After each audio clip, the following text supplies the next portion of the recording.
PTI में ऐसे लोग थे, काउंसलर बनने की औकात नहीं थी। चेयरमैन पीटीआई ने टिकट दिया तो उससे ना सिर्फ वो इलेक्ट हुए बल्कि बड़ी बड़ी मिनिस्ट्रीज भी मिल गई। आप कहाँ जा रही हैं पीटीआई के बाद? पीपल्स पार्टी ने कोई राब्ता किया? आप इतने सीनियर सियासतदान हैं, आपको पता नहीं लगता ये कर क्या रहे हैं? बनाने आए थे वो मैंने नहीं की। आप ये इतना कुछ पता था, आप उसको क्यों नहीं बोली? उर्दू पे होते हुए क्यों नहीं बोला जाता? ये फिरदौस साहब इतने गूंगे बहरे हो जाते हैं लीडर के सामने। अस्सलाम वालेकुम नाज़रीन, आज पारा जानज़े ने फिरदौस शाशिक अवान को अपने प्रोग्राम में बुलाकर सख्त सवालात पूछे गए जिसके जवाब ना दे सकी। आइए पहले पारा जानज़े की गुफ्तगू सुनते हैं, फिर उस पर बात करते हैं। अच्छा, आपने पाकिस्तान तहरीक इंसाफ छोड़ दी इस दौरान, तो वैसे कहने वाले तो यही कह रहे हैं या जो छोड़ के जा रहे हैं वो कह रहे हैं कि हम पे कोई दबाव नहीं था। क्या वाकई ऐसा है?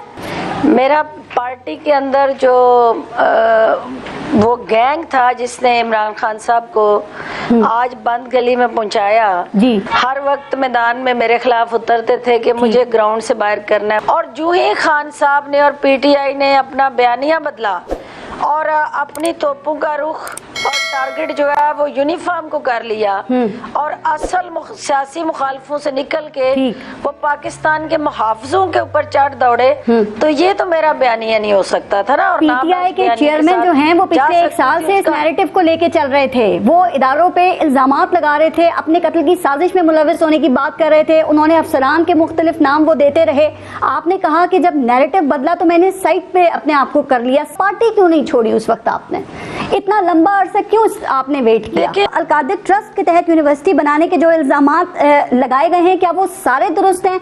जो कि मलिक रियाज के साथ ट्रस्ट कायम करने, जमीन की खरीदारी से लेकर बरतानिया से वापस मिली हुई ये ब्लैक मनी को वाइट करने की कोशिश की गई, जो बुशरा बीबी पे जो इल्जामात है, ये सब दुरुस्त है? बिल्कुल दुरुस्त है। उसकी वजह क्या है आप सुन लेना जी। आपको पता है कि उस मीडिया उसका प्रॉपर्टी टाइकॉन का मीडिया में नाम चलता ही नहीं है उसके मुखालिफ। तो वो लाइव प्रेस कॉन्फ्रेंस थी, वो चल गई।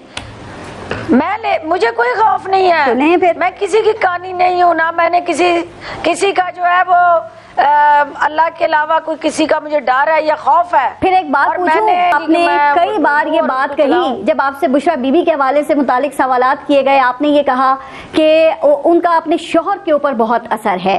तो ये असर क्यों था और क्या ये सिर्फ उनकी शख्सियत का असर था बुशरा बीबी का, या फिर कुछ गैर फितरी वजूहात भी इसकी थी? आप कहती हैं उनकी करप्शन की कहानियां मुझे बहुत पता है, तो जरा बताएं ना वो करप्शन की कहानियां क्या थी, वो किस हद तक पंजाब को चला रही थी? पहली बात तो ये है कि पारिस ये शादी ही गैर फितरी थी। मुझे ये बता दें, आप भी एक खातून है, मैं भी एक खातून हूँ, क्या कोई नानी अम्मा जो है उस एज में जब किसी से शादी करती है तो हमारे माशरे में उसके क्या असरात आते हैं? जाती फेर है ना, नानी से करते हैं या दादी से की, तो जाती मामला है, जाती बात नहीं होता ना। जब आप फर्स्ट लेडी बनने का ख्वाब लेके उस शख्स को, उसकी सोच को, उसके ज़हन को गुमराह करने के लिए, अपने मफाद में इस्तेमाल करने के लिए आप ये सारे ड्रामे रचाएं, तो उस ड्रामे का क्लाइमेक्स क्या आता है कि ये मेरे सामने पड़ी हुई है वो करप्शन की दास्तान। मुझे एक बात समझ नहीं आ रही कि पाकिस्तान तहरीक इंसाफ के दौरे हुकूमत में देखें फिरदौस साहिबा, आप एक साल पीएम की मावने खुसूसी रही, फिर आप वजीर आला की पंजाब में मावने खुसूसी रही, आपको इतना कुछ पता था, आप उसको क्यों नहीं बोली? उर्दू पे होते हुए क्यों नहीं बोला जाता? ये पता मुझे उस वक्त लगा, मेरी बात सुन लेना, ये पता उस वक्त लगा जब मैं वो सारे किस्से कहानियों की तहकीक करती रही कि जनाब ये बताएं कि ये प्राइम मिनिस्टर जो हमारे सामने, मैं सारा दिन जाके उसकी जंग लड़ती हूँ, उसे सादक अमीन साबित करती हूँ, ये बैकग्राउंड में ये किरदार जो है वो किस तरह से उसकी सपोर्ट में आ रहे हैं। पंजाब में बैठ के वो व्हाट्सएप किए थे कि ये वो करप्शन की दास्तान है खान साहब, तो इसका हिसाब लें। तो जो खान साहब को आज वो उस्मान बुज़दार किधर है? वो तो आज सियासत को खैर बात कह दिया, नहीं, लेकिन वो वसीम अकरम प्लस जिसकी कारकर्दगी पे पूरा मुल्क सर पकड़ के बैठा होता था। फिरदौस साहिबा, आपने उसकी कारकर्दगी को आप डिफेंड करती रही हैं कि आपने कैसे कर लिया था। थोड़ा सा टाइम कम है, 2-3 बातें और जल्दी जल्दी पूछ लूं। खान साहब के कहने पे आप कहती हैं कि वहाँ से हिदायत थी और वो किया भी जाता था, लेकिन ये जो आपने जब आप मावने खुसूसी थी, तर्जुमान थी पीटीआई की, तो उस वक्त आपने मरीम नवाज के लिए काफी सख्त अल्फाज इस्तेमाल किए। आपने नून लीग की खवातीन जो उनकी तर्जुमानी करती थी उनके लिए कहा ना राजकुमारी, कनीज, अदाकारा, ब्रायलर मुर्गियां और बहुत से अलकाबात दिए, और ये भी कहा कि पोतों ने दादी को पार्सल कर दिया है। क्या ये अल्फाज इस्तेमाल करने की, अलकाबात देने की हिदायत भी पार्टी लीडरशिप की तरफ से आपको आती थी? क्योंकि बंदा खुद भी सोचता है ना मैंने क्या बात करनी है और क्या नहीं करनी। बयानिया होता था, बिल्कुल पारस, ये पार्टी बयानिया होता था। फिरदौस साहब आप बहरे हो जाते हैं लीडर के सामने कि हम सोचते नहीं है कि क्या सही है।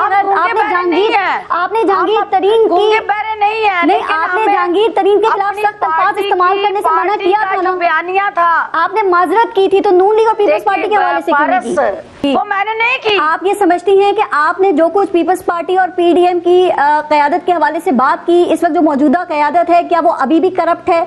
उन्होंने उसी तरह इस मुल्क को लूटा है जैसा आप बताती रही हैं, या अब आपके जो ख्यालात हैं वो तब्दील हो गए?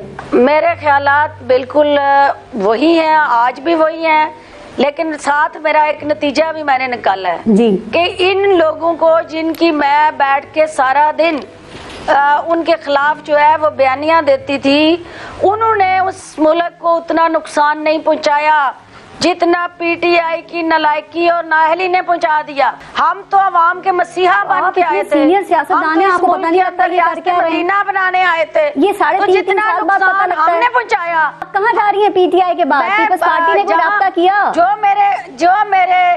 जो मेरे हल्के और मेरे मुल्क के मफाद में होगा मैं वहाँ जाऊंगी। तो क्या सोचा, कौन है हल्के और मुल्क के मफाद में? रिजर्व सीट की नहीं करनी, मफाद में कौन है आपके और मुल्क के? इंशाल्लाह। तो मफाद में कौन है? जहांगीर तरीन साहब नई सियासी पार्टी बना रहे हैं, पीटीआई छोड़ने वाले 100 से ज्यादा लोग उनसे मिल चुके हैं, आपकी भी मुलाकात हो चुकी है, तो क्या हम ये समझ सकते हैं कि आपका सियासी मुस्तकबिल वहाँ अब हो सकता है? ये चीजें अभी कंसल्टेशन प्रोसेस में है, let's see, let's hope for the best. इसमें या इससे पहले भी किसी भी पार्टी लीडर को या उसकी सियासी जमात को सियासत से माइनस किया जा सकता है, और क्या वो माइनस हो सकता है? क्योंकि देखिए वोट बैंक तो कहा जाता है कि वो तो पार्टी लीडर या सरबराह का ही होता है ना, तो बगैर सरबराह के वोट बैंक का मालिक किसी और को बनाया जा सकता है? पीटीआई में ऐसे लोग थे, काउंसलर बनने की औकात नहीं थी, काउंसलर का इलेक्शन नहीं जीत सकते थे, जब चेयरमैन पीटीआई ने टिकट दिया तो उससे ना सिर्फ वो इलेक्ट हुए बल्कि बड़ी बड़ी मिनिस्ट्रीज भी मिल गई।